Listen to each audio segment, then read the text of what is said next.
ये भी कोई खाना है? बड़े भैया की पत्नी जेठानी जी ने मेरे 4 घंटे की मेहनत से बनाए पकोड़े जमीन पर फेंक दिए थे। गरम तेल पूरे फर्श पर फैल गया था। मेरे हाथ की पीठ पर तेल के छींटों से पड़े फफोले दर्द से जल रहे थे। मैं रसोई के फर्श पर ही बैठ गई। फिर से बनाओ, सुबह पूजा के लिए चढ़ाना है न। जेठानी जी बस इतना कहकर बैठक में वापस चली गईं। टेलीविजन की आवाज आने लगी। मैं बिखरे हुए पकोड़ों को अपने हाथों से उठाने लगी। मेरे हाथ कांप रहे थे, आंसू गिरकर मेरा एप्रन गीला कर रहे थे। तभी रसोई के दरवाजे पर माँ जी खड़ी थीं। वह कब से वहां थीं मुझे नहीं पता। आजकल भूलने की बीमारी डिमेंशिया से गुजर रहीं। माँ जी ने कुछ नहीं कहा, वह बस मुझे देखती रहीं, लेकिन उनकी आंखें, उनमें कोई धुंध नहीं थी। यह कहानी 3 साल पहले शुरू होती है, जब मैं इस घर में ब्याह कर आई थी। कहानी शुरू करने से पहले कृपया सब्सक्राइब करें और लाइक करें। आप यह कहानी कहां से सुन रहे हैं कमेंट में जरूर लिखें। मैं आपके लिए प्रार्थना करूंगी। मैंने 37 साल की उम्र में दूसरी शादी की थी। मेरी पहली शादी 3 साल में ही खत्म हो गई थी। मेरा पहला पति किसी और औरत के साथ चला गया था। मुझे गुजारा भत्ता भी ठीक से नहीं मिला और मैं एक छोटे से कमरे में अकेली रहने लगी। मैंने एक ढाबे में बर्तन मांजे, एक दुकान में सामान जमाया, जो कर सकती थी सब किया। ऐसे ही 5 साल गुजर गए। मैंने अपने बेटे आरव को अकेले पाला। सुबह उसका खाना बनाकर काम पर निकल जाती और शाम को लौटकर उसके सोए हुए चेहरे को देखना ही मेरी दिनचर्या थी। माफ करना बेटा, यह बात मेरी जुबान पर चढ़ गई थी। रोहन से मेरी मुलाकात पड़ोस की एक दुकान वाली आंटी ने करवाई थी। प्रिया, एक लड़के से मिल ले, थोड़ा कम बोलता है पर दिल का हीरा है। पहली मुलाकात में रोहन सिर झुकाए बैठे थे। वह मुझसे भी ज्यादा घबराए हुए लग रहे थे। वह बस कॉफी का कप घुमाते रहे और कुछ बोल ही नहीं पाए। मैं कोई बहुत काबिल इंसान नहीं हूं, उनका पहला वाक्य यही था। मैं मुस्कुरा दी। मैं भी ऐसी ही हूं, मैंने कहा। यह सुनकर वह भी मुस्कुरा दिए। अजीब था पर बुरा नहीं लगा। हम 3 महीने तक मिले। रोहन जब भी मिलते मेरे बेटे आरव के लिए कुछ न कुछ खाने को जरूर लाते। एक बार भी नहीं भूले।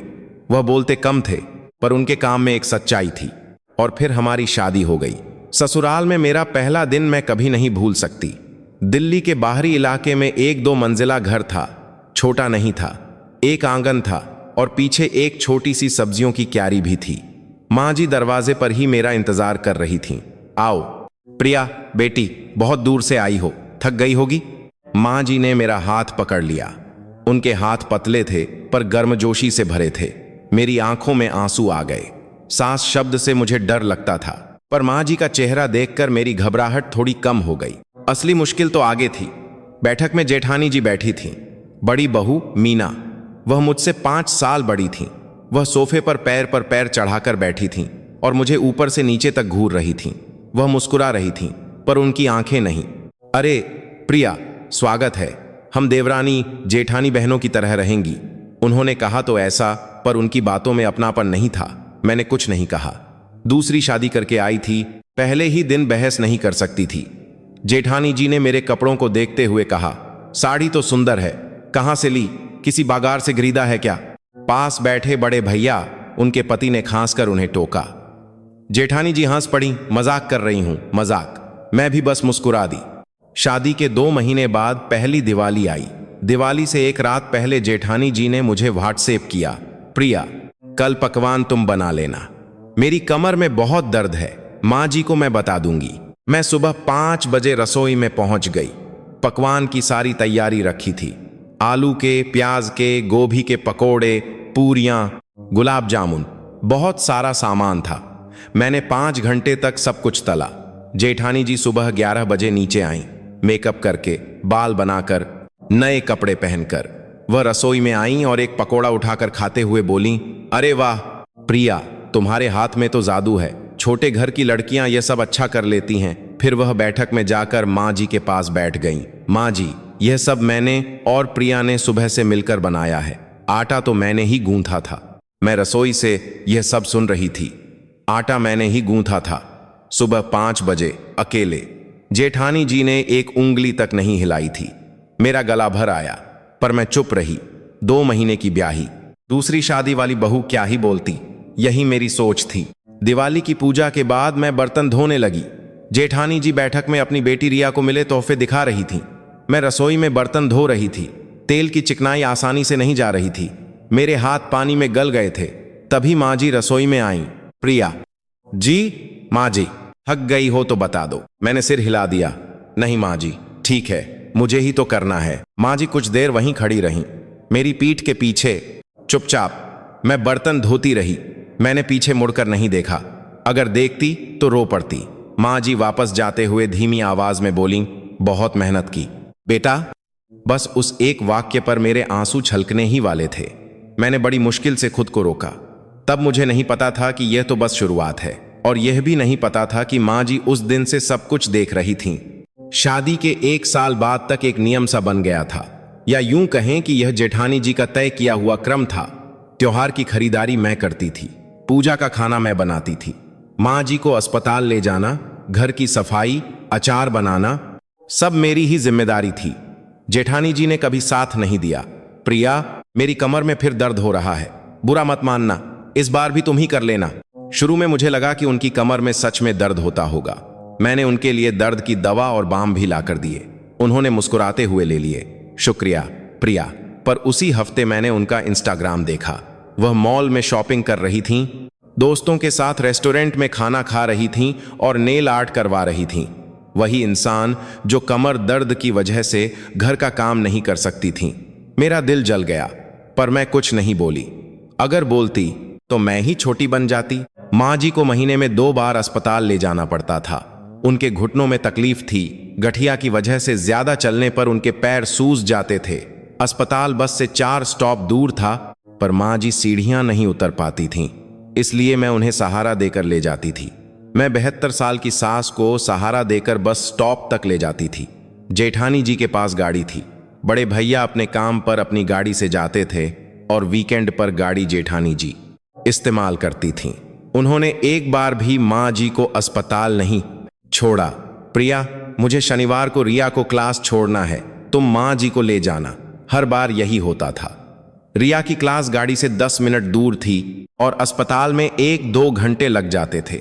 फिर भी मैं ठीक है कह देती थी। जब भी मैं माँ जी को सहारा देती, वह कहती, प्रिया माफ करना, यह बुढ़िया तुम पर बोझ है। माँ जी, आप यह क्या कह रही हैं? आप तो बहुत हल्की हैं। वह हल्की नहीं थी।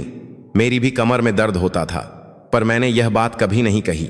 मैं नहीं चाहती थी कि वह खुद को बोझ समझें। उसी साल गर्मियों में एक घटना हुई। माँ जी अचानक बेहोश हो गईं। वह बैठक में टीवी देख रही थीं और वहीं गिर पड़ी। मैं रसोई में थी और आवाज सुनकर भागी। माँ जी, माँ जी। वह होश में थीं, पर बोल नहीं पा रही थीं। उनका मुंह एक तरफ मुड़ गया था। मैंने 112 पर फोन किया। मेरे हाथ इतने कांप रहे थे कि मैंने 3 बार गलत नंबर लगा दिया। अस्पताल में डॉक्टर ने बताया कि उन्हें हल्का स्ट्रोक आया है, भर्ती करना पड़ेगा। मैंने जेठानी जी को फोन किया। जेठानी जी, माँ जी गिर गई थीं, हम अस्पताल में हैं। फोन के उस पार से एक ठंडी सांस की आवाज आई। ओह, फिर से? प्रिया, तुम वहीं रुको, मैं अभी एक जरूरी काम से बाहर हूं। फिर से? उन्होंने कहा। फिर से, जैसे माँ जी का बीमार पड़ना कोई परेशानी हो। मैंने फोन काट दिया और अस्पताल के कॉरिडोर में बैठ गई। मैंने आरव को फोन करके बताया कि आज देर हो जाएगी और फिर भर्ती की प्रक्रिया पूरी करने चली गई। डिपॉजिट जमा करना था। मैंने बड़े भैया को फोन किया क्योंकि जेठानी जी तो फोन नहीं उठा रही थी। हाँ प्रिया, मीना ने बताया। कितने पैसे चाहिए? डिपॉजिट के लिए 1 लाख रुपए चाहिए। अभी तो थोड़ी तंगी है प्रिया, मैं मीना से बात करता हूं। उस रात तक कोई फोन नहीं आया। मैंने अपनी एफडी फिक्स्ड डिपॉजिट तोड़वा दी। वह मेरी 3 साल की बचत थी। हर महीने 20,000 रुपए जोड़कर ब्याज के साथ उसमें 7-8 लाख रुपए थे। मैंने 1 लाख रुपए डिपॉजिट जमा किया और बाकी से भर्ती का खर्च दिया। मैंने अपने पति रोहन को भी नहीं बताया। अगर रोहन को पता चलता तो वह भैया से लड़ने जाते और घर में झगड़ा होता। मैं हमेशा की तरह सब कुछ अकेले ही सह गई। माँ जी 10 दिन बाद डिस्चार्ज हुई। डिस्चार्ज वाले दिन जेठानी जी आईं, हाथों में फूलों का गुलदस्ता लिए नर्सों से मुस्कुराते हुए बात कर रही थीं। माँ जी, मैं आ गई, मुझे आपकी बहुत चिंता हो रही थी। माँ जी ने कुछ नहीं कहा, बस जेठानी जी को देखा। फिर उन्होंने मुझे देखा। मैं माँ जी का सामान बांध रही थी। 10 दिनों में मैं जो भी कपड़े, खाने का सामान, फल लाई थी वह सब। जेठानी जी 10 दिनों में बस एक बार आई थी, डिस्चार्ज वाले दिन, फूलों के साथ।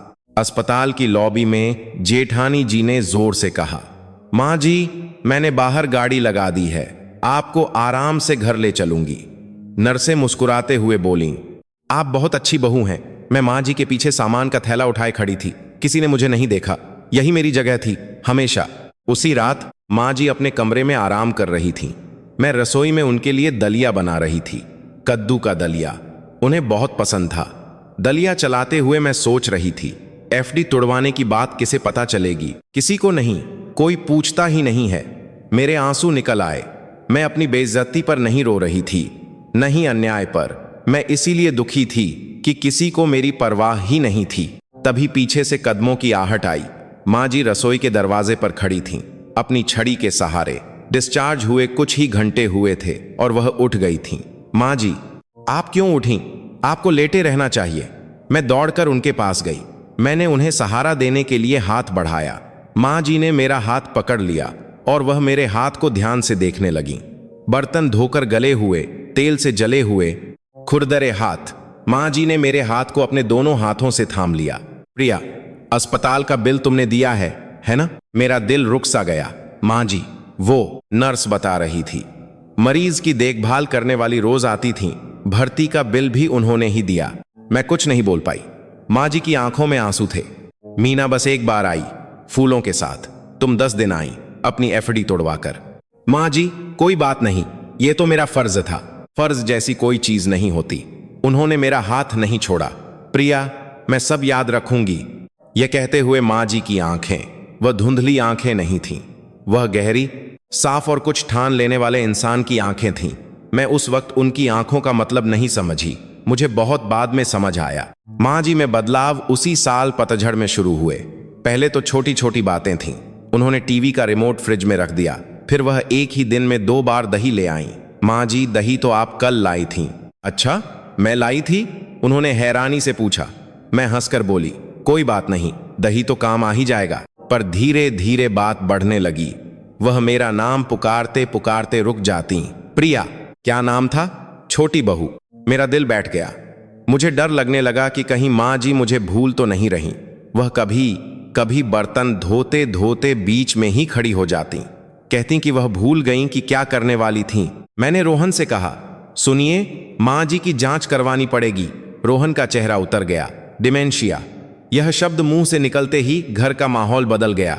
जेठानी जी को यह बात उस रविवार को पता चली। बड़े भैया का परिवार खाने पर आया था और माँ जी ने खाने की मेज पर एक ही कहानी 3 बार सुनाई। बड़े भैया के बचपन की कहानी, वही शब्द, वही क्रम। बड़े भैया का चेहरा उतर गया। वह सिर झुकाकर खाना खाते रहे। पर जेठानी जी अलग थीं, उनकी आंखें चमक उठीं। खाने के बाद जेठानी जी मेरे पास आईं। मैं रसोई में बर्तन धो रही थी। प्रिया, माँ जी आजकल बहुत भूलने लगी हैं, है ना? जी। जेठानी जी, थोड़ी चिंता हो रही है, उनकी डिमेंशिया की जांच करवानी चाहिए। मैं भी यही सोच रही थी। अगले हफ्ते अस्पताल। अरे, वह मैं कर लूंगी। जेठानी जी ने मेरी बात काट दी। यह पहली बार था। माँ जी के अस्पताल का काम जेठानी जी ने खुद करने को कहा था। मुझे अजीब लगा, पर उन्होंने खुद जिम्मेदारी ली तो मुझे अच्छा भी लगा। उस वक्त मैं नहीं समझी कि उनकी आंखें क्यों चमक रही थीं। जेठानी जी बदल गईं, पूरी तरह से।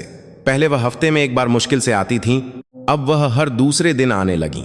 वह माँ जी के कमरे में जाकर दरवाजा बंद कर लेतीं और काफी देर बाद निकलतीं। एक दिन मैंने उन्हें बाहर निकलते हुए एक फाइल बैग में रखते देखा। भूरे रंग का लिफाफा था, मोटा सा। जेठानी जी, यह क्या है? हाँ? अरे, माँ जी के कुछ बीमा के कागजात थे, उन्हें रिन्यू करवाना है। उन्होंने मुस्कुराते हुए जवाब दिया। बहुत स्वाभाविक लग रहा था। पर कुछ दिनों बाद जब मैं माँ जी का कमरा साफ कर रही थी तो मैंने देखा कि दराज खुला हुआ है। उसके अंदर जो कागजात होने चाहिए थे वह नहीं थे। घर के रजिस्ट्री के कागज, जमीन के कागज, माँ जी के बैंक के कागजात सब गायब थे। मेरा दिल धक से रह गया।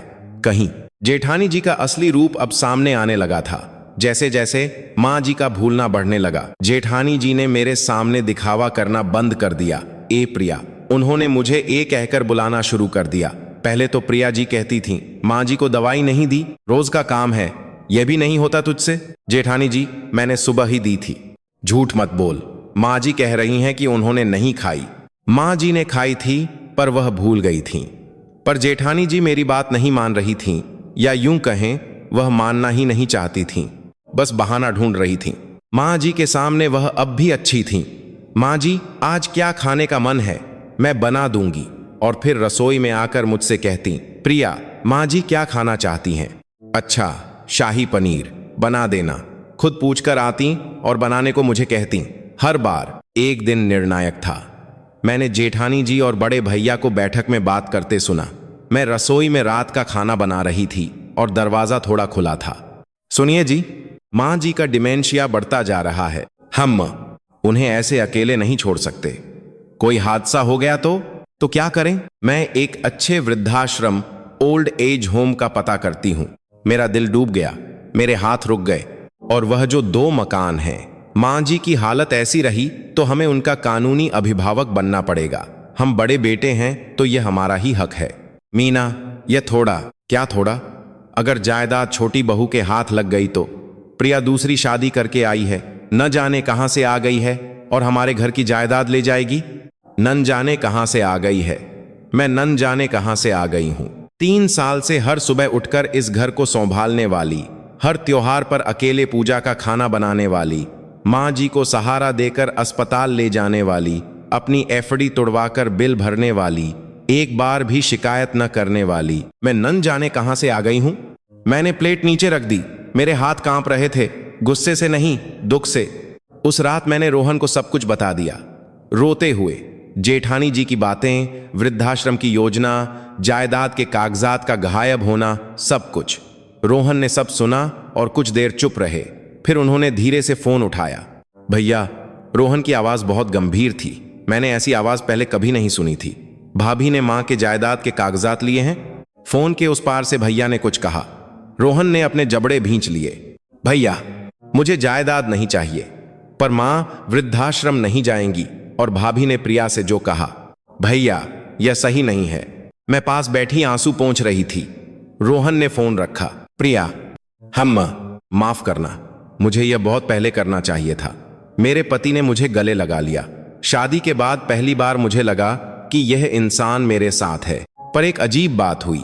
कुछ दिनों बाद मैं माँ जी के कमरे में गई तो वह खिड़की से बाहर देख रही थीं। छड़ी घुटनों पर रखे कुर्सी पर बैठी थीं, चुपचाप। माँ जी, खाना खा लीजिए। माँ जी मुड़ी। तुम कौन हो बेटी? मेरा दिल टूट गया। माँ जी, मैं हूं प्रिया, छोटी बहू। छोटी बहू? अच्छा, हाँ प्रिया। माँ जी ने सिर हिलाया, पर उनके चेहरे पर कोई भाव नहीं था, आंखें खाली थीं। मैं उन्हें खाना खिलाकर कमरे से बाहर आ गई।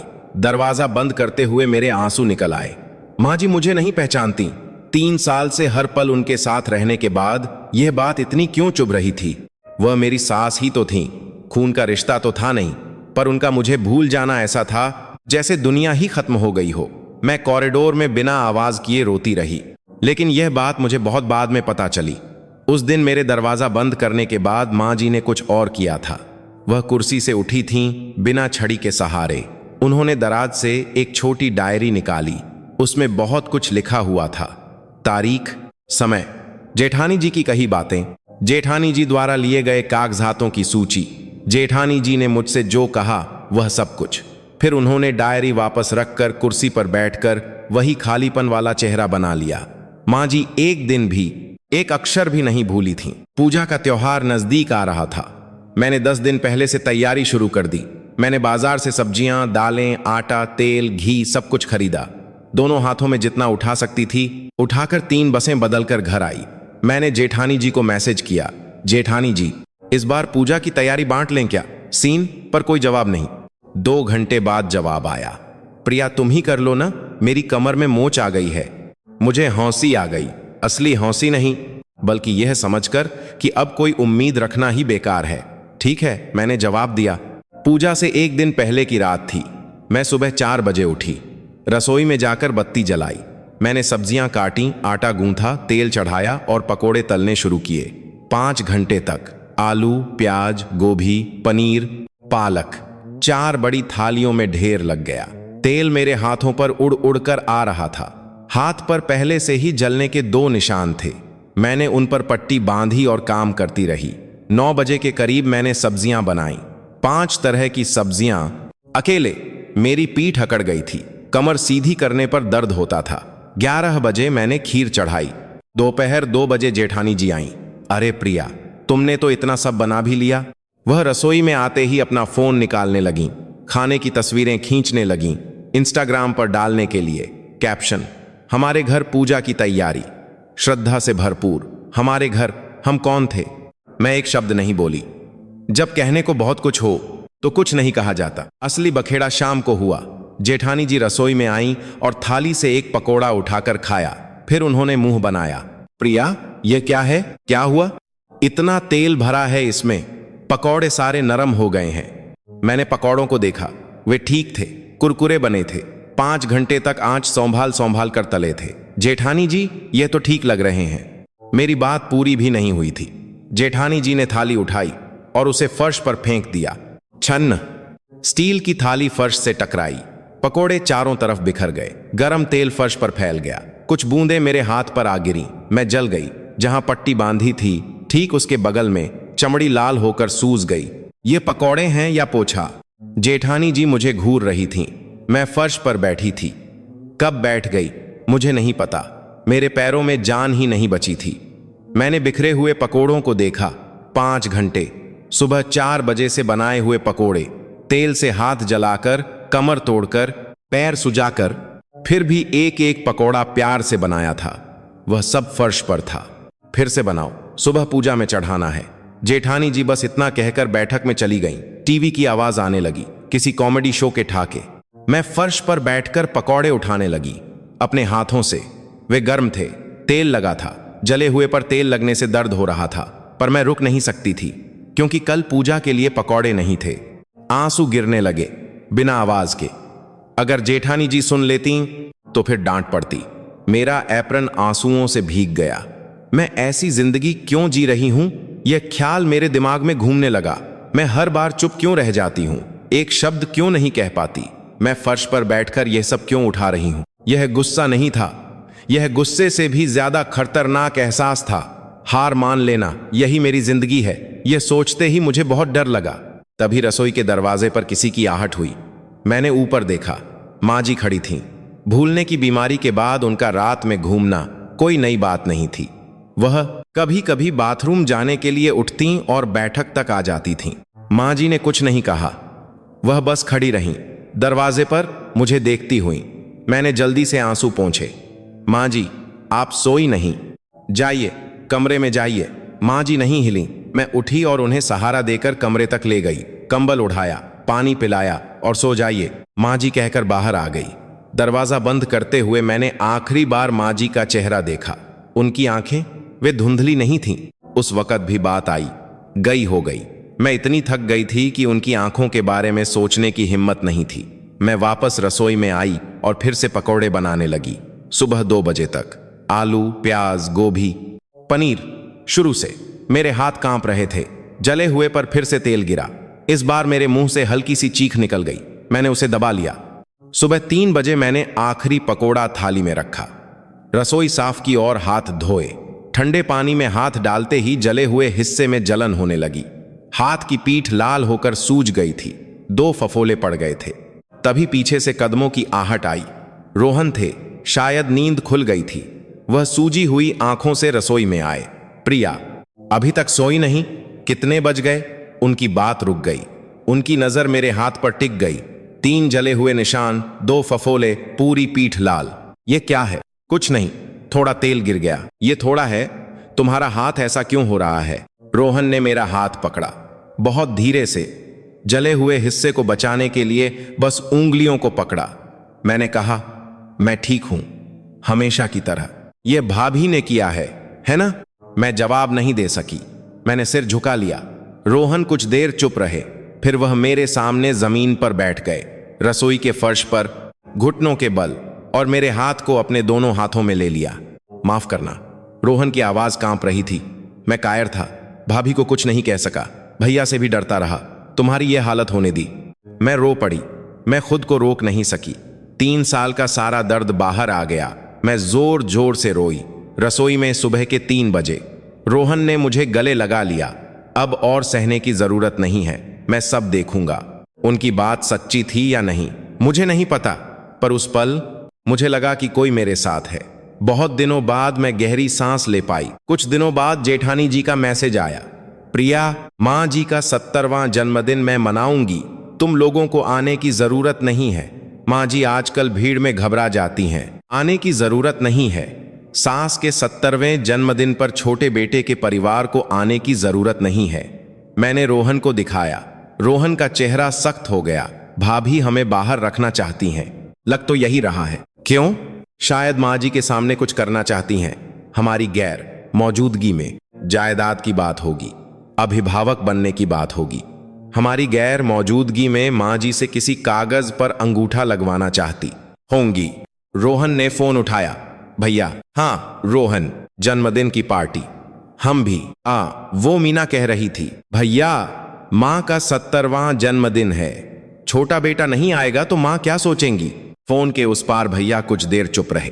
ठीक है, आ जाना। रोहन ने फोन रखकर मुझे देखा। प्रिया, हम जाएंगे। हम, चाहे जो हो जाए, हम जाएंगे। उस रात ये बात मुझे बाद में पता चली, जब मैं पकौड़े बना रही थी। माँ जी अपने कमरे में जाने के बाद कुछ और कर रही थीं। उन्होंने कंबल के अंदर से अपना फोन निकाला था, एक पुराना फोल्डर फोन।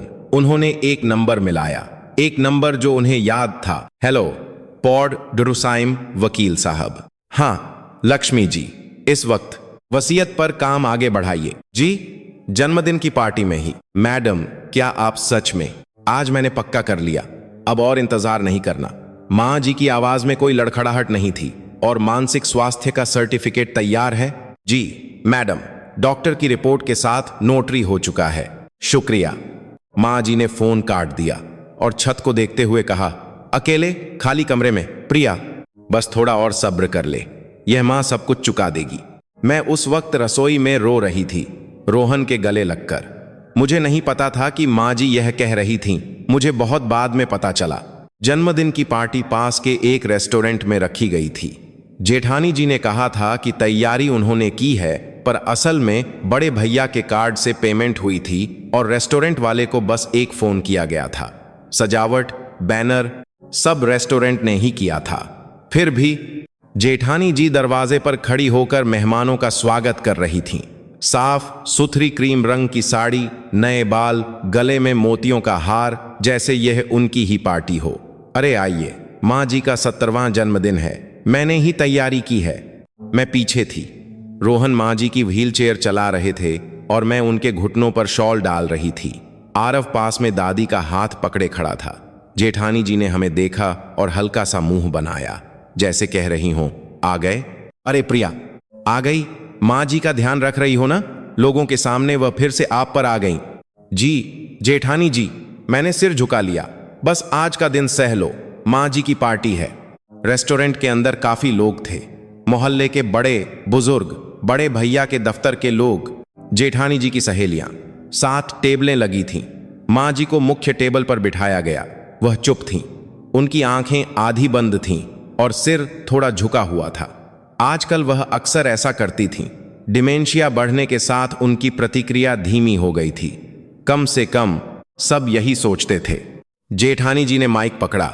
नमस्ते, मैं बड़ी बहू मीना बोल रही हूं।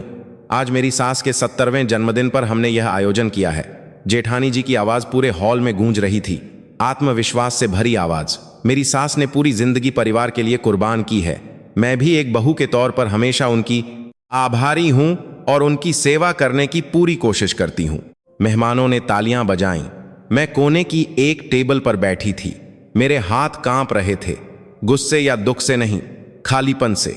3 साल से हर सुबह उठकर पकवान बनाने वाली, माँ जी को सहारा देकर अस्पताल ले जाने वाली, अपनी एफडी तुड़वाकर बिल भरने वाली, हर त्योहार पर अकेले पूजा करने वाली मैं थी।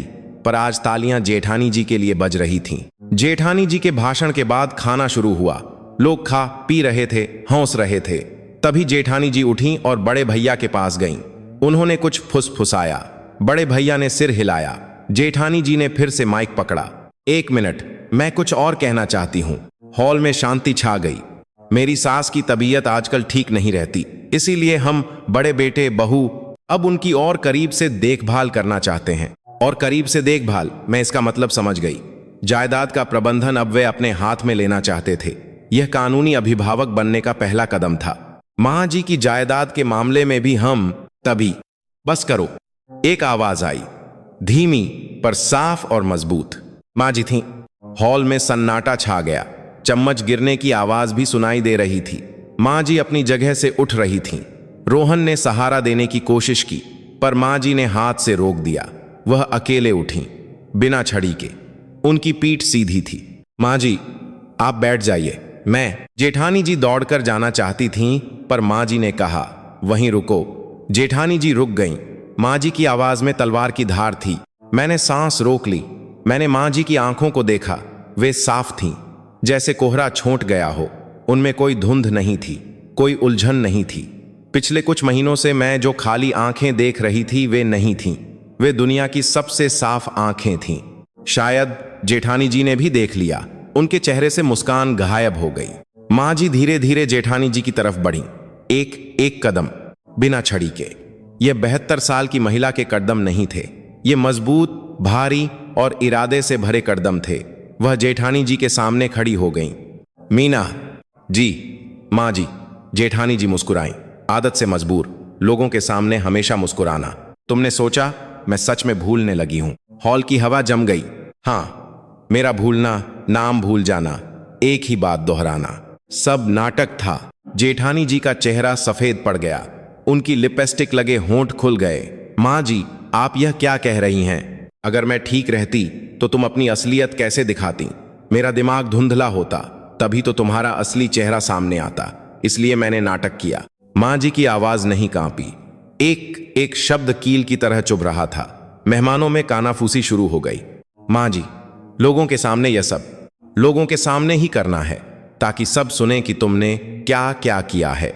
मां जी ने अपनी जेब से एक छोटा सा रिकॉर्डर निकाला। उन्होंने उसे टेबल पर रखा और प्ले बटन दबा दिया। जेठानी जी की आवाज गूंजी, सुनिए जी, मां जी का डिमेंशिया बढ़ता जा रहा है। मैं एक अच्छे वृद्धाश्रम का पता करती हूं, और वह जो 2 मकान हैं, हम बड़े बेटे हैं, तो यह हमारा ही हक है। हॉल में मौत जैसा सन्नाटा छा गया। रिकॉर्डिंग चलती रही। अगर जायदाद छोटी बहू के हाथ लग गई तो प्रिया दूसरी शादी करके आई है, न जाने कहां से आ गई है और हमारे घर की जायदाद ले जाएगी। जेठानी जी का चेहरा नीला पड़ गया। मां जी, वो तो बस। मां जी ने हाथ उठाया। जेठानी जी चुप हो गईं। एक और रिकॉर्डिंग चली। ए प्रिया, अपनी औकात में रह। यह वाक्य स्पीकर से पूरे हॉल में गूंज गया। मेहमानों के चेहरे सख्त हो गए। कुछ बुजुर्गों ने सिर हिलाया। मैं अपनी कुर्सी पर बैठी थी। मेरे पैरों में जान नहीं थी। दिल जोर जोर से धड़क रहा था। यह हकीकत है या सपना, समझ नहीं आ रहा था। मां जी ने रिकॉर्डर बंद किया और अपने बैग से एक तस्वीर निकाली। यह इस साल पूजा से एक दिन पहले सुबह की तस्वीर है। एक तस्वीर थी। अंधेरी रसोई में कोई पकवान बना रहा था। वह मैं थी। सुबह 4 बजे अकेले रसोई में खाना बनाती हुई मेरी पीठ। यह वह है जो सुबह 4 बजे उठकर 5 घंटे तक खाना बनाती है। मां जी ने तस्वीर ऊपर उठाई ताकि सब देख सकें। और यह है, उन्होंने एक और तस्वीर निकाली। यह उसी दिन दोपहर 2 बजे की है। जेठानी जी थीं। सोफे पर लेटे हुए फोन चला रही थीं। खाना बनाने वाली प्रिया है और इंस्टाग्राम पर हमारे घर की तैयारी लिखने वाली मीना। फुसफुसाहट बढ़ गई। किसी ने कहा, हे भगवान। और यह, मां जी ने तीसरी तस्वीर निकाली। फर्श पर बिखरे हुए पकोड़ों की तस्वीर। यह प्रिया के 5 घंटे की मेहनत है, जिसे मीना ने यह कहते हुए फेंक दिया कि यह पकोड़े हैं या पोछा। जेठानी जी पीछे हटी। उनकी पीठ टेबल से टकराई। उनके हाथ कांप रहे थे। मां जी, वो मैंने नहीं। तो यह भी सुनो। मां जी ने फिर से रिकॉर्डर चलाया। जेठानी जी की आवाज आई, यह पकोड़े हैं या पोछा? फिर से बनाओ, सुबह तक। जेठानी जी का मुंह हुला रह गया। उनके मुंह से कोई आवाज नहीं निकल रही थी। हॉल में हंगामा मच गया। बड़े भैया अपनी जगह से उठे। उनका चेहरा पीला था। मीना, क्या यह सच है? जेठानी जी ने उन्हें देखा। जी, यह सब गलतफहमी है। मां जी की याददाश्त। वह कह रही हैं कि यह नाटक था। बड़े भैया की आवाज फट गई। मैंने पहली बार उन्हें गुस्से में देखा था। तुमने जायदाद के कागजात भी लिए थे? जेठानी जी जवाब नहीं दे सकी। उनके होंठ कांप रहे थे। मां के बैंक के कागजात भी वो संभाल कर रखने के लिए। संभाल कर अपने बैग में? बड़े भैया एक कदम आगे बढ़े, जेठानी जी एक कदम पीछे हटी। मुझे सब पता था। बड़े भैया ने सिर झुका लिया, जानते हुए भी मैं अनजान बना रहा। मीना जो कहती थी मैं मान लेता था ताकि शांति बनी रहे। मैं कायर था। बड़े भैया मां जी के सामने आए और घुटनों के बल बैठ गए, भरे हॉल में, मेहमानों के सामने। मां, मुझे माफ कर दीजिए। बड़े भैया का माथा फर्श से लग गया। आपका बेटा नालायक है। मां जी ने उन्हें देखा। कुछ देर तक उनके होंठ कांपे, पर उन्होंने कुछ नहीं कहा। जेठानी जी पीछे हटते हुए कुर्सी से टकराकर गिर पड़ी फर्श पर। उनकी आंखों से आंसू बह रहे थे। मां जी, मुझसे गलती हो गई, एक बार माफ कर दीजिए। मां जी ने जेठानी जी को देखा। मीना, तुम्हें रोते हुए मैं पहली बार देख रही हूं। जेठानी जी रुक गईं। प्रिया 3 साल से हर रोज रोती थी, रसोई में, कॉरिडोर में, सुबह सुबह, बिना कोई आवाज किए। मां जी ने मुझे देखा। मैं अपनी जगह पर बैठी थी। मैं हिल नहीं सकती थी। मेरे आंसू बह रहे थे और मैं उन्हें पोंछ भी नहीं पा रही थी। मां जी मेरे पास चलकर आईं, लोगों के बीच से धीरे धीरे, एक एक कदम। वह मेरे सामने खड़ी हो गईं। प्रिया। मां जी। मेरी आवाज नहीं निकली। मां जी ने मेरे दोनों गालों को अपने हाथों से थाम लिया। वे सूखे झुर्रियों वाले हाथ थे, पर वे दुनिया के सबसे गर्म हाथ थे। शुक्रिया बेटा। मां जी की आंखों से आंसू बह रहे थे।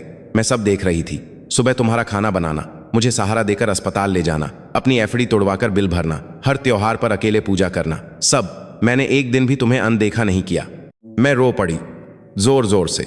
मैं खुद को रोक नहीं सकी। 3 साल तक किसी ने नहीं जाना, किसी ने नहीं देखा। मैंने अकेले सहा, अकेले चुप रही, अकेले रोई।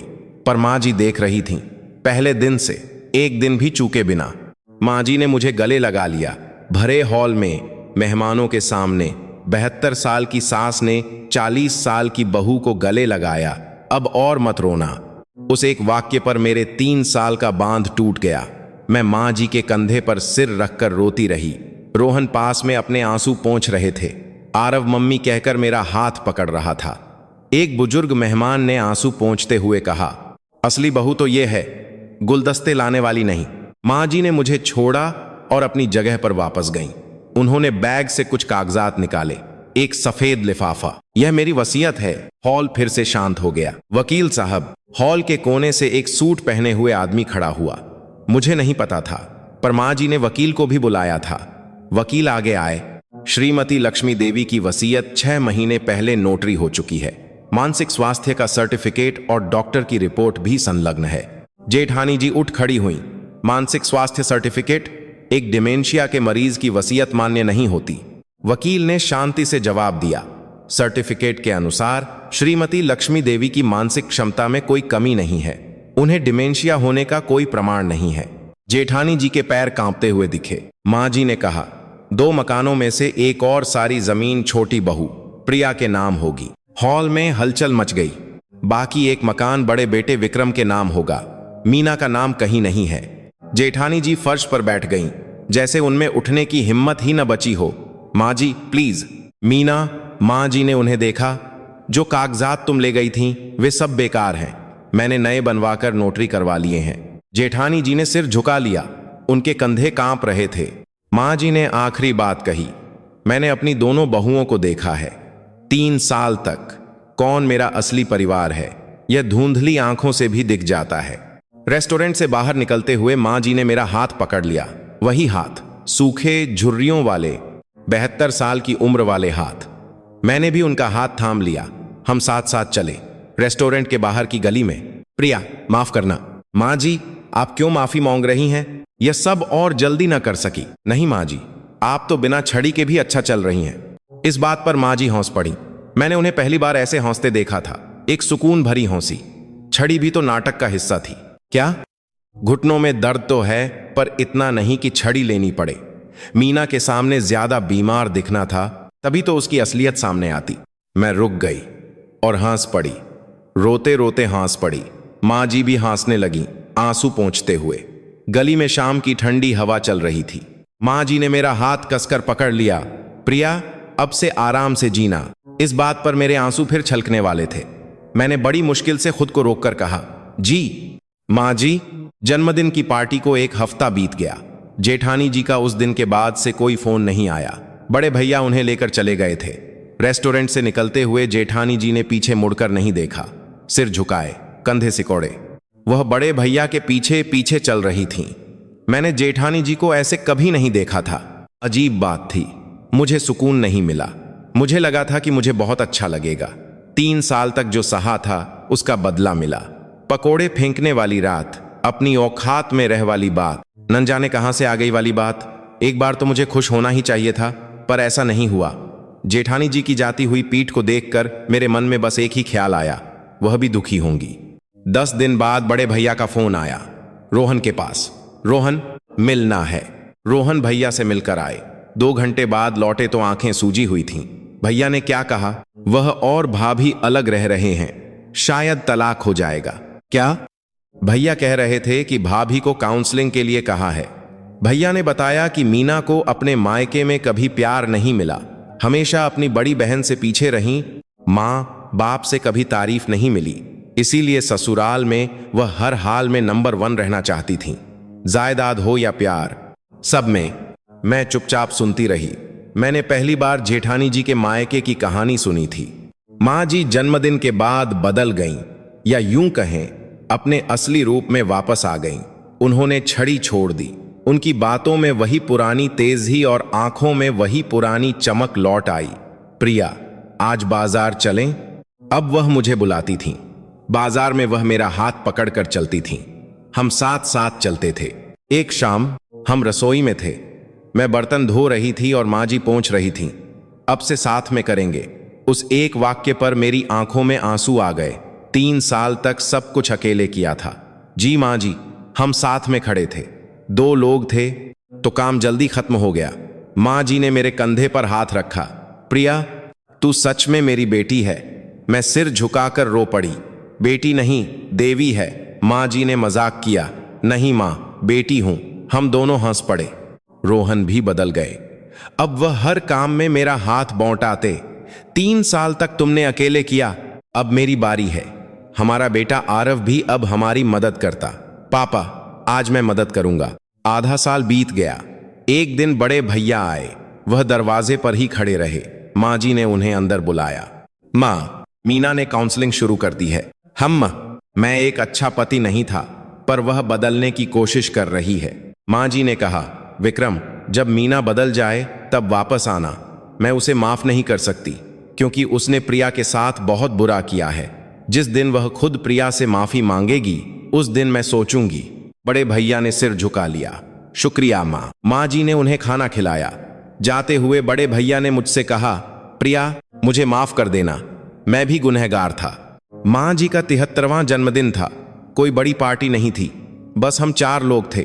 मैंने खीर बनाई, रोहन ने केक लाया, आरव ने दादी के लिए कार्ड बनाया। माँ जी ने खीर खाते हुए कहा, मेरी जिंदगी का यह सबसे अच्छा जन्मदिन है। उन्होंने आंखें बंद करके मोमबत्ती बुझाई। क्या मांगा माँ जी? रोहन ने पूछा। राज की बात है, माँ जी ने मुझे देखकर मुस्कुराते हुए कहा। मैं समझ गई, उन्होंने मेरी खुशी मांगी होगी। आज शाम भी मैं रसोई में खड़ी थी। मैं दाल बना रही थी, पर मैं अकेली नहीं थी। माँ जी पास में प्याज काट रही थीं। रोहन चावल बना रहे थे। आरव मेज लगा रहा था। रसोई छोटी पड़ रही थी। हम एक दूसरे से टकरा रहे थे। शोर हो रहा था, पर इस शोर में ही खुशी थी। यही तो परिवार था। यही तो मैंने 3 साल से सपना देखा था। असली प्यार बातों में नहीं, हाथों में होता है। चुपचाप की गई देखभाल में, सुबह बनाए गए पकवानों में, सास को दिए गए सहारे में, तोड़ी गई एफडी में। उन हाथों को माँ जी ने पहले दिन से देखा था। इंसान आखिरकार सच्चाई को पहचान ही लेता है। देर हो सकती है, पर वह अनदेखा नहीं करता। आप सब भी खुश रहें। धन्यवाद।